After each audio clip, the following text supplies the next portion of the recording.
हे संत होते आणि छत्रपती शिवाजी महाराज कोणाकोणाला माहितीये? ओके, सगळ्यांना माहितीये.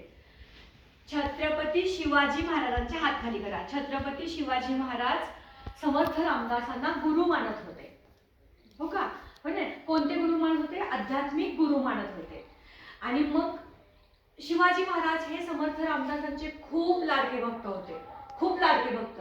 आता तुमच्यापैकी पण असं कोणीतरी असतं की नाही जे सरांना खूप आवडतं, ह्या ताईला खूप आवडतं, असं असतं की नाही? कोणीतरी असतं की नाही? आता माऊली कुठे? माऊली है ना? मग अशी माऊलीने आम्हाला तुमच्या सगळ्या कॅम्पसची खूप छान माहिती सांगितली, खूप छान, नाही का? मग असं छत्रपती शिवाजी महाराज हे समर्थ रामदासांचे खूप लाडके भक्त होते. मग त्यांच्या आश्रमामध्ये खूप सारे दुसरे पण भक्त शिष्य होते त्यांचे, है ना? मग त्या शिष्यांना सारखं वाटायचं काय समर्थ काय करतात की सारखं शिवाजी शिवाजी शिवाजी शिवाजीच करतात, आमचं नाव कधी घेतच नाही, असं त्यांना वाटायला लागलं. आणि मग हे गुरूंना सहज कळतं बरं का, है ना? तुमच्या मनामध्ये तुम्ही काय बोलताय, काय चाललंय तुमच्या मनामध्ये, हे समर्थ रामदासांना समजलं सगळं. म्हटले अरे रे, म्हटले मी ह्यांना शिक्षण तर सगळं छान देतोय, सगळं छान तर ह्यांना शिकवतोय, मग हे असं का करतात? म्हणजे द्वेष का यांच्या मनामध्ये यायला लागलाय, है ना? एकमेकांचा द्वेष का करायला लागले? मग ते काय करतात की एक परीक्षा घ्यायचं ठरवतात. कोण?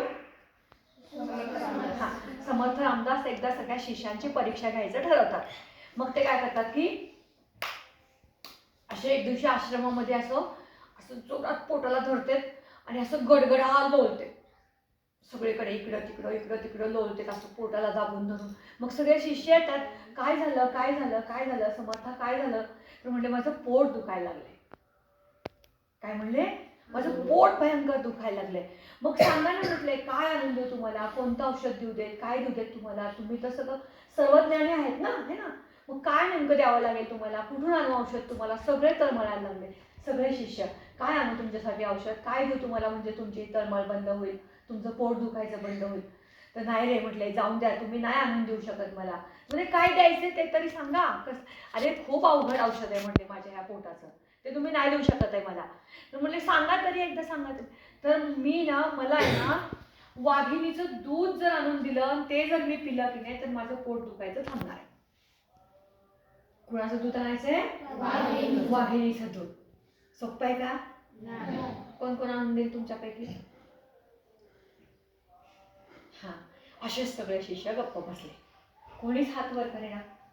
सगळे काळजी करायला लागले. ते समर्थ तर तळमळतायत, इकडे इकडे गडगडा लोळतायत, खूप दुखायला लागले, रडतायत, ते तळमळतायत.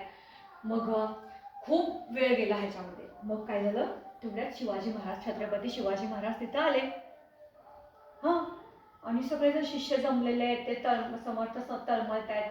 मग शिवाजी महाराज म्हणले काय झालंय? तर म्हणले महाराजांच्या खूप पोटात दुखतंय, है ना, समर्थांच्या खूप पोटामध्ये दुखतंय. म्हणजे मग तर ह्यांना वाघिणीचं दूध आणून दिलं ना, ओके, तर ह्यांचं पोटदुखी थांबणार आहे ते दूध पिल्यानंतर.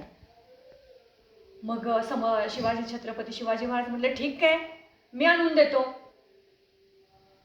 है ना. आणि सगळे शिष्य एकदम शांत बसले. मग समर्थांनी त्यांना सांगितलं, शिवबा वाघिणीचं दूध घेऊन लवकर ये. काय म्हटले समर्थ? वाघिणीचं दूध घेऊन लवकर ये. मग तिथेच छत्रपती शिवाजी महाराजांनी ओळखलं की मला समर्थांनी ज्या अर्थी सांगितलंय लवकर ये, त्या अर्थी मी 101% इथं सुरक्षित वेळेवर वाघिणीचं दूध घेऊन येणार आहे, है ना. मग तिथे गेले.